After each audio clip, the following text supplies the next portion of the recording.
Okay, interviewing Tim Pynes. This is week 2 of the apprenticeship. Tim is leading one of the cohorts, and I wanted Tim to talk about some of the things that he's seeing, some things that he's learning after doing this for a couple of weeks. So what would be first observation, Tim, that you would make about week 2 here? Well, I think my observation would be that it's working. What we had hoped would happen is happening. We're, at least with my cohort, where everybody's spread out all over the world. 2 people in Australia, a person in the Philippines, and another in Eastern Europe, and then people spread out around the U.S.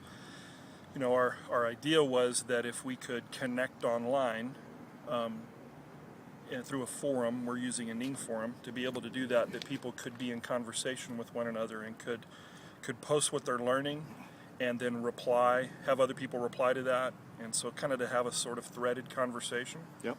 That's happening. I've been able to do some of the coaching calls with people, and from my perspective, that's going really well.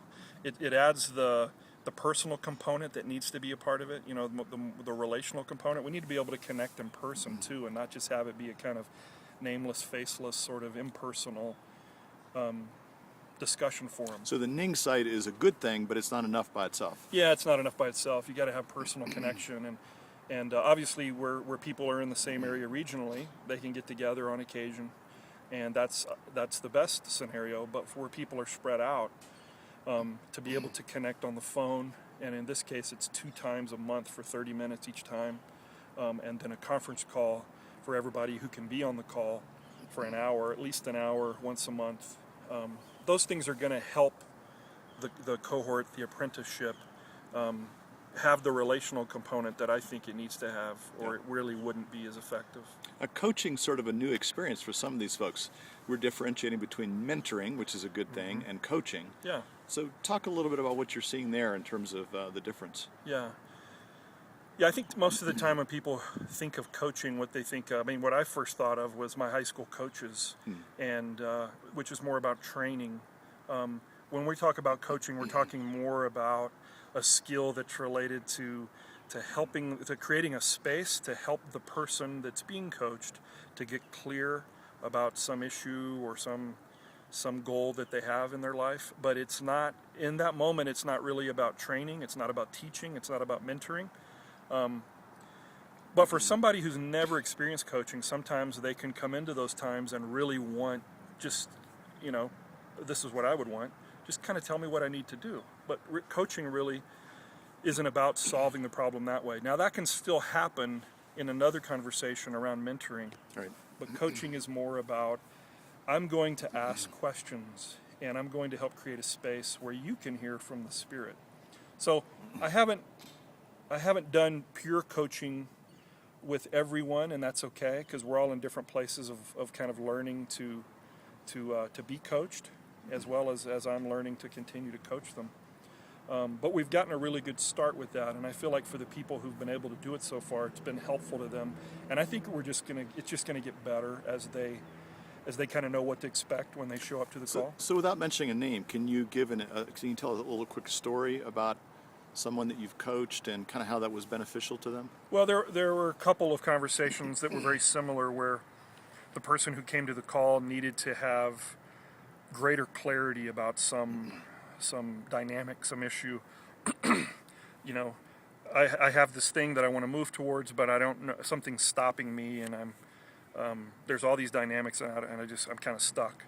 So in the process of me listening and just asking questions, I feel like both of them got much clearer. Both of them were able to have a new perspective introduced that allowed them to kind of begin to get unstuck. So, not because you gave them answers, but no, because you were helping them listen to God and they got clarity from that. Yeah, to just sort of ask a question of, have you considered this, or, that sort of thing. Yeah, not because I came in as the guru with all the answers, but sat with them, and together we explored some other options. Yeah. So one more thing. Some people are coming into the apprenticeship have no idea what a CO2 is. Right. And so they're starting from ground zero. Other people have had some experience with it. And one of the feedback that we've gotten is, well, the content is not all that heavy. It's not, there's not that meaty. And so what's your response to that? Yeah. Well, I think for most of us, if we've been around the Christian world for very long in the U.S., that it's all about the content. You know, the content is king in some way. So here's another workbook and here's another book. And nothing against content, but what Luke 10 is about primarily, and what the CO2 is about, the CO2 is a practice. It's these two practices together that are kind of a spiritual discipline. So the content is really a means to helping people become practitioners.